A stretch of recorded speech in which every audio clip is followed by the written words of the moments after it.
Welcome to the Rock and Review. I'm hanging out with Justin Norvell. He is Executive Vice President with Fender Musical Instruments, and that is why we're holding Fender Musical Instruments. Ta-da! And if you're looking for something fun to do this week, and obviously, you know, there's a Summer Namm and a Winter Namm, but this week, Summer Namm is here in Nashville, and Fender is back here in Nashville with a big booth and lots of new gear to show. Lots of new gear. We got something on the amplifier front. We've got stuff from accessories, pickups, all kinds of stuff. But these two guitars, particularly, are some of the coolest stuff that we've got. Well, you know, I always enjoy coming to the booth and talking with you guys and talking with Alabasi and everything and getting to have you on the show now. But it's like, man, what you guys came out with on this Acoustasonic, and I know a lot of players such as Daniel Donato are using these live and in the studio. Yeah. But this is a special one with the Koa. Yeah, this is an exotic limited edition. So we picked a bunch of different exotic woods. This one happens to be Koa and Limbo, which is also known as Carina, so it's a nice tone wood.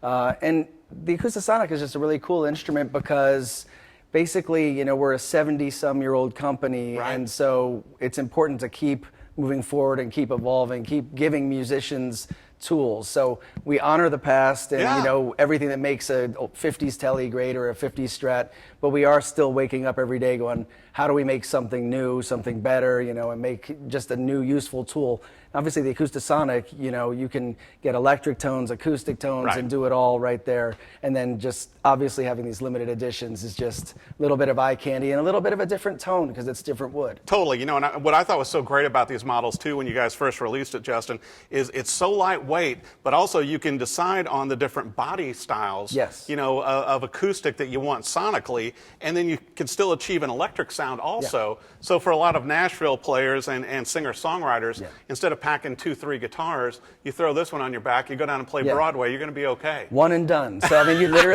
literally can go back and forth, like this is the finger picking sound, then you switch to something that's like this is my strumming sound, and then when you want to let it rip, you go all the way to the back and you can play the electric guitar. Yeah, I'll tell you what, and the necks are just amazing on these too, like we talked about. Well, I wanted to bring up also the Strat that you brought along because it is not your typical Fender Strat. Right, this is the Vintera series, which is our newest series, kind of based upon vintage eras, so there's 50s, 60s, 70s. Right. But we also played with it a little bit. So a lot of these guitars are still around from the 50s, but over time people, you know, repaint them, change the pickups, put locking tuners on them, do all kinds of stuff.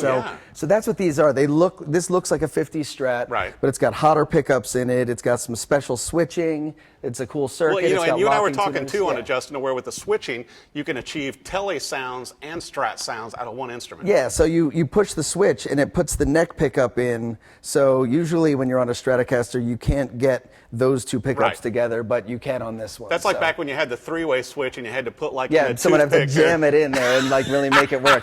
I think it took till like late 60s, early 70s for someone to really like put the five-way in the guitar. Yeah, so and then it's like going, how did we ever do without that before? Yeah, exactly. Well, now I got to bring this up. You've been with Fender for 24 years, and you and I were talking that you were involved in the Brad Paisley model. Yeah, that was a great one actually. And so worked with Brad. And he had some real kind of core fundamental things that he wanted to do. He wanted to make sure that it was lightweight, easy to play.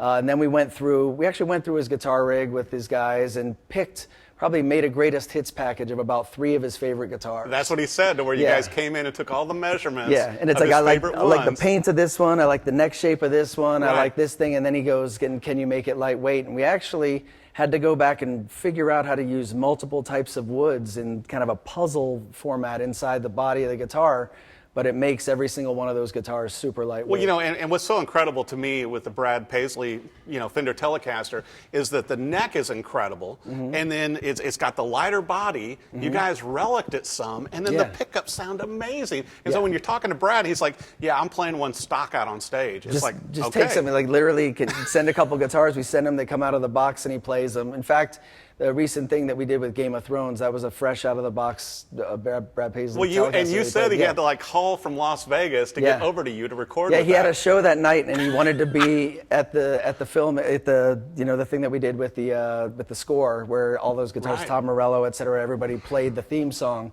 and he just couldn't not be there. Right. So he actually moved things around and had a show that night, but still came down to the studio, sped down there and got there, and was able to come in and do some really cool stuff. And I think that's up to like 10 million views. It is an incredible video, and if you haven't seen it, search it on YouTube or go to the Fender website. And I got to bring up too, on that Brad Paisley model, credit to Fender and to Brad for bringing in an instrument of that level that people can afford. Yeah, absolutely. Because you basically almost have a vintage, a custom shop instrument, but it's more in the range that all of us can afford, even if we're not pros out gigging on the road. And that was something that was really important to Brad that he kind of said from the outset as well. That was kind of one of we had a couple things that we had to hit, and that was definitely one of them, and make it something that's pretty much for everybody that they could get. So it was great. And, again, we're known as a California company, right. but we do have places here in Nashville. We have R&D here in Nashville. They worked on this guitar, these pickups. The Brad Paisley pickups were designed there. Sound amazing. As well as the Working body. with Tim So, Shaw. And then I got to bring up, too,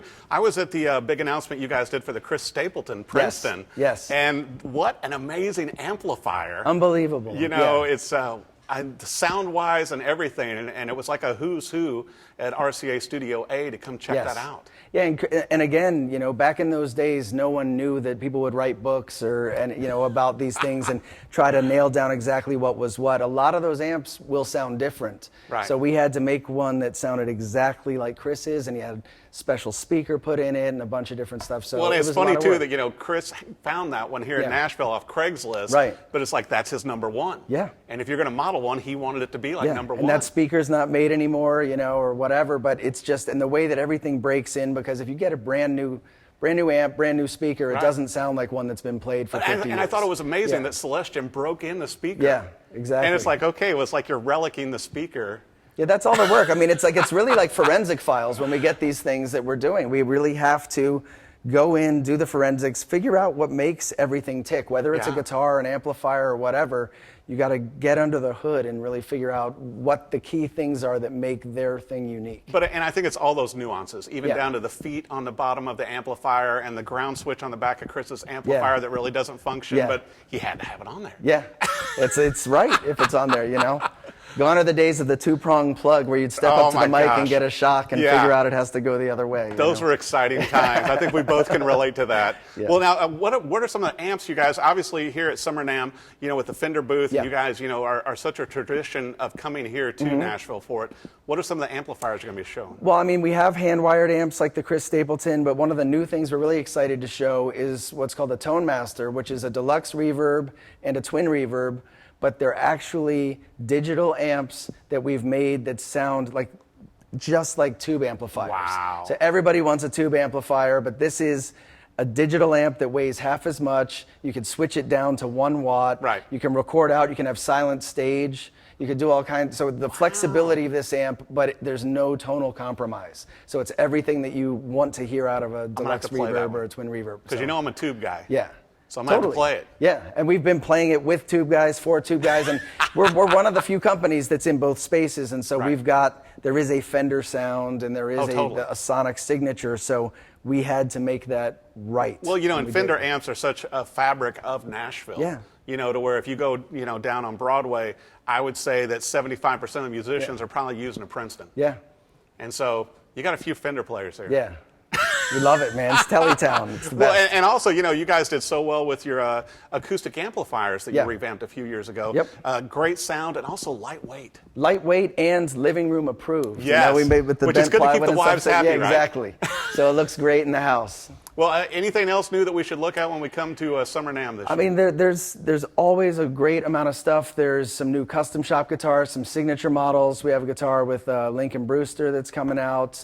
We have a Phil Lynott bass that's coming out of the custom shop. And you guys had the Jimmy Page Tellys that came out in Winter Jimmy Page Tellys. That was another great project to be part of. I had a poster on my wall when I was 6 years old, and now I'm sitting here working with him, and That's it's ridiculous. amazing. It's been a great ride. Yeah, you got a tough gig. Yeah, someone's got to do it. Yeah, and you get to play with the jam band sometimes there at Fender too, right? Yeah, so at Fender we do these things called band jams, and every office, whether in the UK or Mexico or here or whatever, we get people together and we have to kind of come up with a theme for the band, and you just scramble a band, and within like 2 weeks you have to put together a whole set. That is so and cool. You play it, and we get a venue, and then we just go, and friends and family and everybody come out. So I think it keeps us close to what we're doing and what our mission and is, also you know? you're still recording and doing originals and everything like that, and still keeping your hand in it, even after you work at Fender all day.